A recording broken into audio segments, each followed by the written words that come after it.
Bonjour à tous. Alors, cet exercice est un vrai ou faux. D'accord? Donc, chaque question est indépendante. Donc, on va essayer de traiter question par question et comprendre un petit peu ce qui se passe. Alors, dans la première proposition, on vous donne une suite Pn.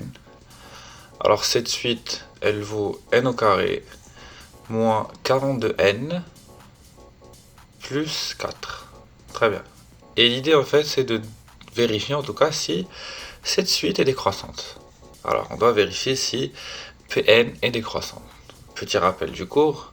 Alors, on sait très bien qu'une suite est décroissante si Pn plus 1 moins Pn, donc deux termes qui se suivent, la différence entre deux termes qui se suivent, si Pn plus 1 moins Pn est inférieur à 0. D'accord? Et c'est ce qu'on va essayer de vérifier dans cette suite.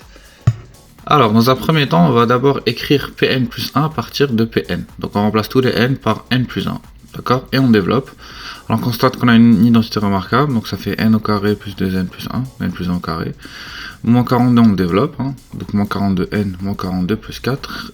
Et on calcule tout ça. Donc, n au carré tout seul, il reste là. 2n moins 42n, ça fait moins 40n. Et 1 moins 42 plus 4, ça fait moins 37.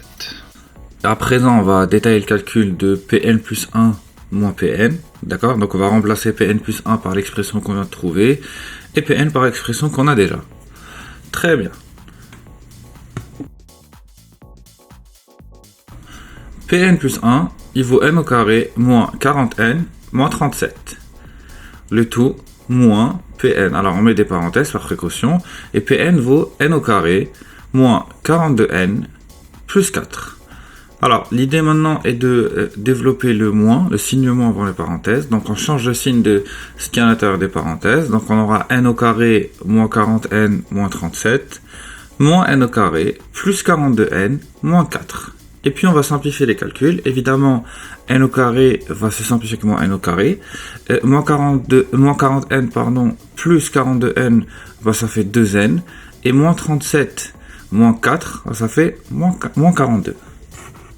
Et donc le résultat qu'on trouve est assez intéressant. En fait, Pn plus 1 moins Pn vaut 2n moins 42. C'est-à-dire que le signe de Pn plus 1 moins Pn est le même que celui de 2n moins 42. Et donc il faudra s'intéresser au signe de 2n moins 42. Et là on doit revenir un petit peu à la base de la première. Alors, pour étudier le signe de 2n moins 42, l'idée est de poser une équation. D'accord? C'est de mettre 2n moins 42 égale 0, de trouver la valeur qui annule cette équation, et puis de mettre tout ça sur ce qu'on appelle un tableau de signes. Alors, 2n moins 42 est égal à 0. Ceci implique que 2n est égal à 42, parce qu'on fait passer le moins 42 de l'autre côté, on change de signe. Et puis on divise par 2. D'accord? Donc on aura n est égal à 42 sur 2, ce qui vous donne un total de 21. Très bien, alors c'est une valeur centrale. On va mettre tout ça sur un tableau de signes. Alors faites attention, le n ici est un entier naturel. D'accord? Donc on commence par 0. Après on met 21 au milieu. Et puis on met plus l'infini à la fin. Donc 21 est une valeur qui annule notre équation. Donc on met tout ça sur un tableau de signes.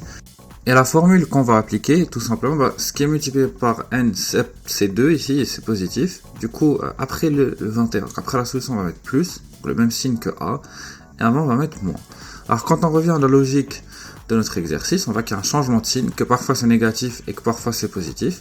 En fait, donc, on va déduire que le signe de 2n moins 42 est parfois négatif, parfois positif. C'est-à-dire que Pn plus 1 moins Pn est parfois négatif et parfois positif, donc la proposition est fausse.